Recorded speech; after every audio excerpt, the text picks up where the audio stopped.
Good evening. मेरा नाम doctor मोहित सरावगी है and I am the director of Saraogi hospital and iris IVF centre Mumbai. आज मैं इस वीडियो में आपसे एग क्वालिटी और एग क्वांटिटी के बारे में बात करूंगा।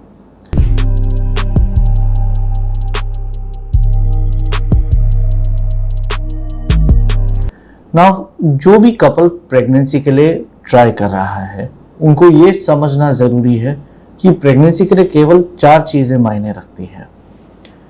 एक होता है स्पर्म काउंट और स्पर्म मोटिलिटी, क्योंकि स्पर्म्स यहाँ पे डिपॉजिट होते हैं वजाइना में और वही जाके बेबी क्रिएट करेंगे। सेकंड होता है अंडे या एग्स जो कि ओवरी में बनते हैं। हमारे शरीर में 2 ओवरीज होते हैं जिनका काम है अंडा बनाना। अंडे की संख्या या काउंट और अंडे की क्वालिटी दोनों ही इंपॉर्टेंट है, क्योंकि अगर अंडे कम है तो प्रेगनेंसी होगी नहीं, और अगर अंडे की क्वालिटी खराब है तो फिर से या प्रेगनेंसी होगी नहीं या मिसकैरेज के चांसेस ज्यादा रहेंगे। थर्ड होता है यूट्रस या गर्भ पिशवी। इसका काम है बेबी को पहले एक्सेप्ट करना, फिर 9 मंथ्स तक आगे बढ़ाना हेल्दी तरीके से। अगर यूट्रस डैमेज्ड है तो ये भी प्रेगनेंसी के चांसेस कम करेगा। एंड लास्टली फैलोपियन ट्यूब्स या ट्यूब्स, ये 2 ट्यूब्स है जो ओवरी के पास होते हैं। ओवरी का काम है अंडा बना के ट्यूब में डालना। ये ट्यूब में अंडे और स्पर्म दोनों का मेल होता है। बेबी शुरू में यहाँ बनता है, 3 दिन तक बच्चा ट्यूब में रहता है, उसके बाद वो एक बार यूट्रस में आया तो इम्प्लांटेशन हो सकता है। यानी ये 4 कॉर्नरस्टोन है प्रेगनेंसी के लिए। किसी भी चीज में गड़बड़ हुआ तो सक्सेस के चांसेस अपने कम हो सकते हैं। आज हम अंडे की क्वांटिटी और क्वालिटी पर फोकस करेंगे।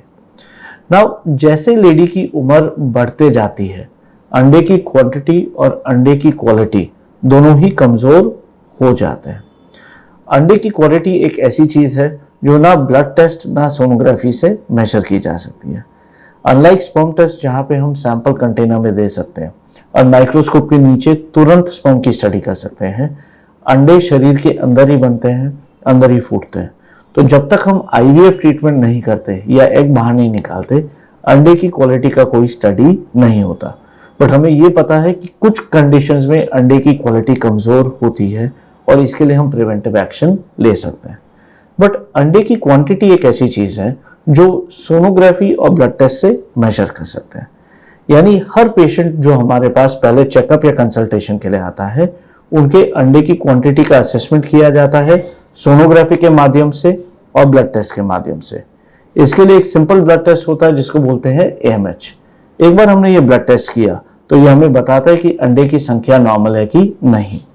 सेकंड, हम एक सिंपल सोनोग्राफी कर सकते हैं, इंटरनल स्कैन, जिसमें हम दोनों ओवरीज देख सकते हैं और उसमें एंट्रल फॉलिकल काउंट किया जा सकता है।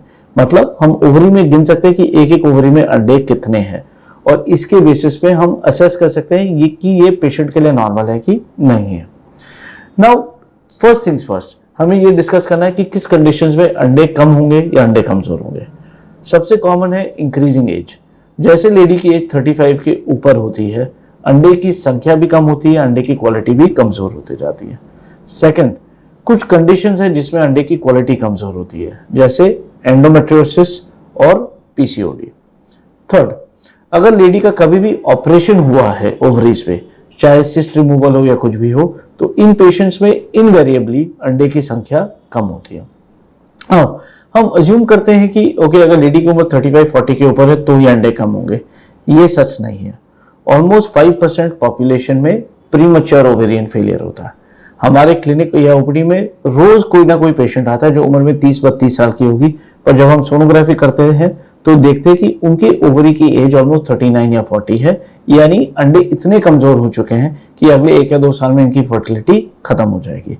यानी हर पेशेंट जो फर्टिलिटी के लिए इवैल्यूएशन करने आता है, उनके फर्स्ट विजिट में ही एग के काउंट की स्टडी होनी ही चाहिए। ना मान लीजिए कि हमारे अंडे की क्वालिटी कमजोर है, let's say it's due to increasing age, तो what are the things we can do? हम क्या कर सकते हैं ताकि अंडे की क्वालिटी सुधरे? सबसे पहले होता है इंप्रूव आवर ओन लाइफस्टाइल। अगर हम एक्सरसाइज करें, ओके, डाइट को रेगुलेट करें, मैदा, फ्राइड, ऑयली फूड ये सब रिड्यूस करें, स्वीट्स कम करें, तो इसमें एग की क्वालिटी में इंप्रूवमेंट आएगा। स्मोकर्स के लिए स्मोकिंग बंद करना या जिस हद तक अपन रिड्यूस कर सकते हैं वो रिड्यूस करना बेहद इंपॉर्टेंट है, क्योंकि इससे ज्यादा डेंजरस कुछ क्वालिटी के लिए कुछ हो नहीं सकता। थर्ड, अगर हम शुगर के पेशेंट्स हैं, डायबिटीज, तो हमें डायबिटीज कंट्रोल में लाना है। ब्लड प्रेशर के पेशेंट्स है तो अपने को ब्लड प्रेशर कंट्रोल में लाना है। देन एंटीऑक्सीडेंट्स और मल्टीविटामिन्स अगर हम 1.5 से 2 महीने ले तो इसमें एक क्वालिटी में सुधार आता है। जनरली एल्डरली जो पेशेंट्स होते हैं जिनकी उम्र 39 या 40 के आसपास है, उनको कॉम्बिनेशन ऑफ विटामिन देते हैं ताकि एग के अंदर का इंटरनल स्ट्रेस या ऑक्सीडेटिव स्ट्रेस को कम किया जा सके। इसके अलावा कुछ मेडिसिन होते हैं हार्मोन के जिसको बोलते हैं DHEA, जो कि ये टैबलेट्स एग की क्वांटिटी मार्जिनली इंप्रूव कर सकते हैं और एग की क्वालिटी मार्जिनली इंप्रूव कर सकती है, खासकर 39 या 40 ईयर ओल्ड पेशेंट्स के आसपास। इसके अलावा द जनरल मेजर्स जो हम ले सकते हैं इज वन एक्यूपंक्चर। एक्यूपंक्चर एक ऐसी ट्रीटमेंट है जो सब जगह ब्लड सप्लाई बढ़ाती है, ये ओवरऑल हेल्थ इंप्रूव करती है, ये यूट्रस और ओवरी दोनों का ब्लड सप्लाई बढ़ा सकती है। सेकंड, अगर हमारे में कोई अंडरलाइंग फैक्टर है जो हमने ऑलरेडी डिस्कस किया है जैसे PCOD या एंडोमेट्रियोसिस, तो उसके काफी स्पेसिफिक ट्रीटमेंट्स रहता है।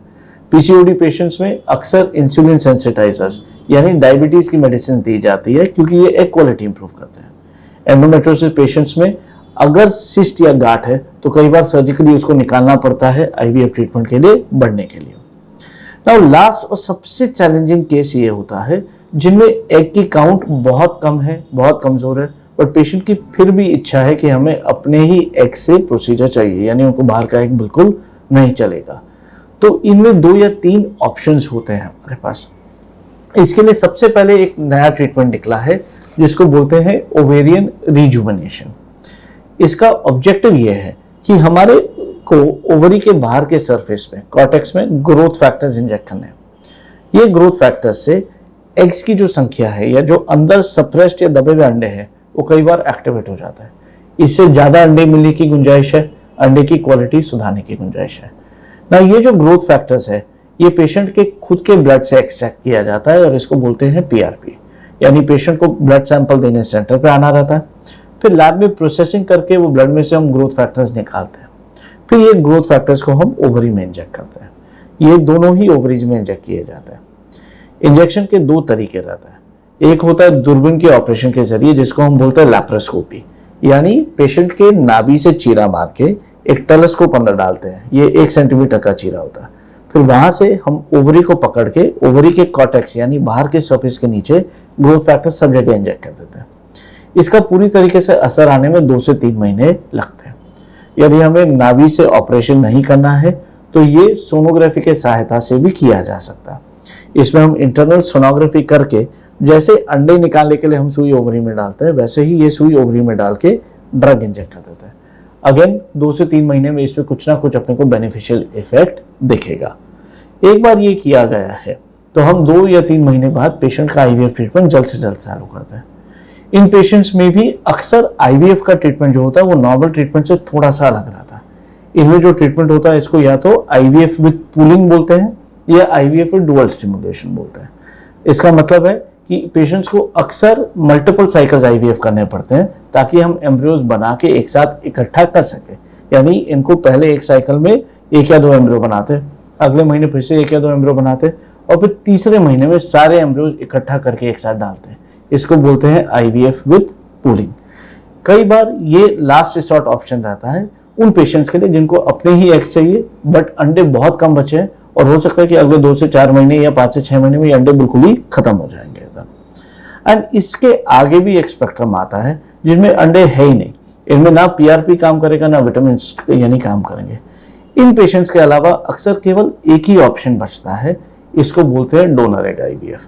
ये एक प्रोसीजर है जिसमें IVF के जरिए हम एम्ब्रियो लैब में बनाते हैं। स्पर्म हस्बैंड का रहता है लेकिन अंडे एक लाइसेंस्ड डोनर से लिया जाता है AIT बैंक के जरिए, उनके एम्ब्रियो लैब में क्रिएट करना पड़ता है, फिर ये एम्ब्रियो हमें वापस यूट्रस के अंदर डालने पड़ते हैं। बट इसके लिए काफी लीगल रेगुलेशंस और प्रोसीजर रहता है जो हमें फॉलो करना पड़ता है।